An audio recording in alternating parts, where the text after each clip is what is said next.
हम सरकार से मांगते हैं कि हमें सरकार भी सपोर्ट करे, हमारी जो मांगे हैं उसको पूरा किया जाए। हम लोगों के साथ सरकार दोहरा रवैया अपना रही है, जहां एक तरफ कर्मचारियों को उनका वेतन वृद्धि हो रहा है, उनकी मांगे मानी जा रही है, और हमारे को सुनने वाला कोई नहीं। ननीमा में आने के 13-14 से धरना प्रदर्शन कर रहे हैं, लेकिन हम लोग को किसी प्रकार का कोई आश्वासन नहीं मिला। हम जब भरोसा कर रहे हैं बीजेपी के ऊपर, तो बीजेपी एक सैनिक और किसान के ऊपर क्यों नहीं भरोसा कर रहा है।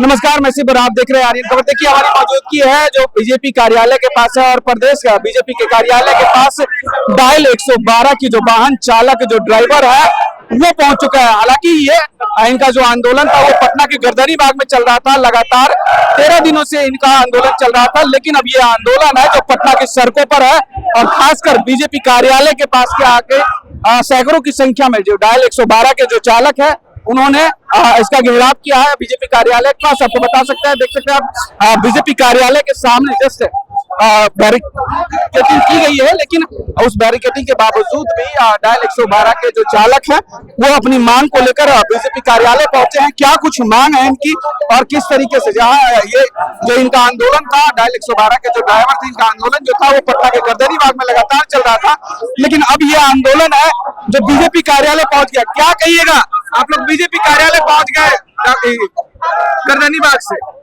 सबसे पहले मैं मीडिया भाई को धन्यवाद कर देना चाहता हूँ। बीजेपी कार्यालय पहुंच गए हैं। जैसा आपको हम पता चला होगा कि मोदी जी भी आए हुए हैं बिहार में। अब देख लीजिए, मोदी जी का एक ड्रीम प्रोजेक्ट है, dial 112, one nation one member है।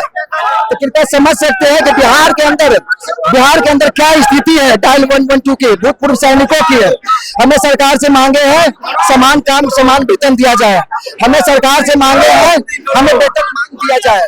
हमें सरकार से मांगे हैं कि बिहार के अंदर राज्यकर्मी का पूर्व हम लोग जो 112 में राज्यकर्मी का दर्जा दिया जाए, क्योंकि सरकार के साथ में कंधे मिला के चल रहे हैं, तो हमारा हक बनता है राज्यकर्मी का दर्जा देने का। हमें सरकार से छोटी लगातार आप लोग लगभग 13 से 14 दिन हो गए हड़ताल किए हुए गर्दनी बाग में।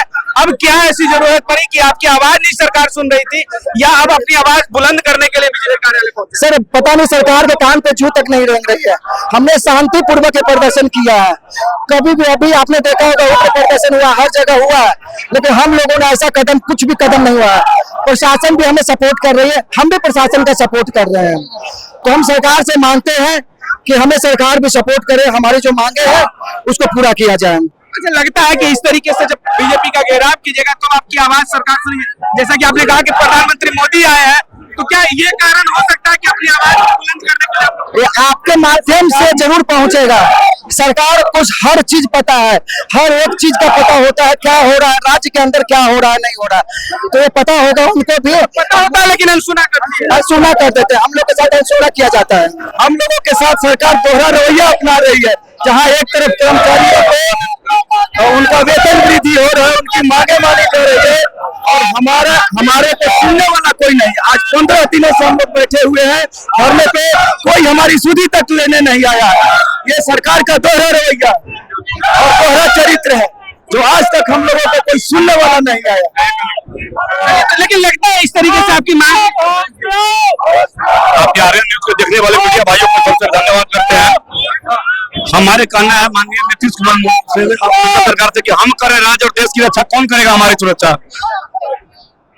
जब 2022 अप्रैल 2022 में हमारी जब बहाली की गई थी AWP और BIS विभाग के सचिव के दौरान में हमारी भर्ती दी गई थी, उसमें बताया गया था कि पर ईयर साहब को 15% वेतन की वृद्धि होगी, समान काम समान वेतन का अधिकार का लाभ मिलेगा, आपको राजकर्मी का दर्जा मिलेगा। हमारे आश्रितों को, भूतपूर्व सैनिकों के आश्रितों को नौकरी, भूतपूर्व को जो मेडिकल सुविधा है वो हमारी सरकार हमारे साथ दोहरापन क्यों करने के तैयार है।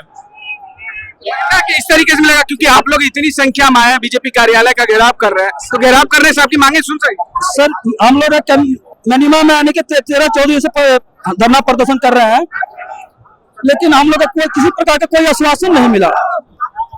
और कोई आश्वासन नहीं मिला। हम लोग 6 सूत्री का मांग है सर, जो कि समान काम समान वेतन। सर, बीजेपी का बोलना है कि ऑपरेशन सिंदूर फौजियों के ऊपर बहुत काम किया है, लेकिन धरातल पर देखिए सर, हम जब भरोसा कर रहे हैं बीजेपी के ऊपर, तो बीजेपी एक सैनिक और किसान के ऊपर क्यों नहीं भरोसा कर रहा है। क्या ऑपरेशन सिंदूर जाके कौन लड़ा? हम ही लोग लड़े, हमारे भाई लोग लड़े। उससे पहले जो कारगिल थी हम ही लोग लड़े। देश का सैनिक और देश का किसान ही अगर जो हम नाखुश है तो कैसे सर हम माने कि हम बीजेपी को ये कर रहे हैं? हम लोग खुद, मैं बोल रहा हूँ, मैं बीजेपी का प्रबल वोटर हूँ, लेकिन फिर भी मन से इतना रुष्ट हो गया है तब जाके बीजेपी कार्यालय पर आए। ना ही मैं एक पुलिस वाले की तरफ से भी बोल रहा हूँ, इनकी क्या स्थिति है, उनके साथ मैं ड्यूटी कर रहा हूँ, मुझे पता है सर। एक एक गाड़ी के ऊपर एक बल एक ड्राइवर डाल देते हैं, 5-5 बल होना चाहिए, इनके पास प्रभाव नहीं होना चाहिए। इनके ऊपर भी कितनी मुश्किलें हैं सर, हम लोग देख रहे हैं सर। इसलिए हम बीजेपी सरकार से उम्मीद किए हुए हैं कि हमारे ऊपर, चाहे पुलिस के साथी हो, चाहे हम फौजी के साथी हो, हमारे ऊपर भी ध्यान दिया जाए। इस तरह से गलत व्यवहार नहीं होना चाहिए सर। हमने कभी एश्योरेंस का प्रदान किया जाए। तो आप देख सकते हैं जो डायल 112 के जो वाहन चालक हैं वो अभी बीजेपी कार्यालय के पास पहुंचे हैं और आपको हमने एक एक करके उनके अध्यक्ष और उनके जो डायल 112 के जो ड्राइवर हैं उनसे बात करवाई कि किस तरीके से वाहन चालक नाराज है और इनकी जो 5 सूत्री मांगे हैं वो अपनी 5 सूत्री मांगों को लेकर पटना के गर्दनी बाग में लगातार धरना देने के बावजूद इनकी कोई सुध-बुध नहीं ली जाती है, तब अपनी आवाजों को बुलंद करने के लिए बीजेपी कार्यालय के सामने आकर धरना दे दिए हैं। देख सकते हैं पीछे जिस तरीके से डायल 112 के जो वाहन चालक है वो बैठ गए हैं और अपनी मांगों को बुलंद कर रहे हैं और भारत माता की जय के नारे लगा रहे हैं। देखना होगा कि बीजेपी कार्यालय की तरफ से इनको क्या आश्वासन मिलता है या फिर बिहार सरकार की तरफ से। बने रहेगा इसी तमाम खबरों के साथ, देखते रहे आर्यन खबर। फिलहाल के लिए बहुत बहुत शुक्रिया।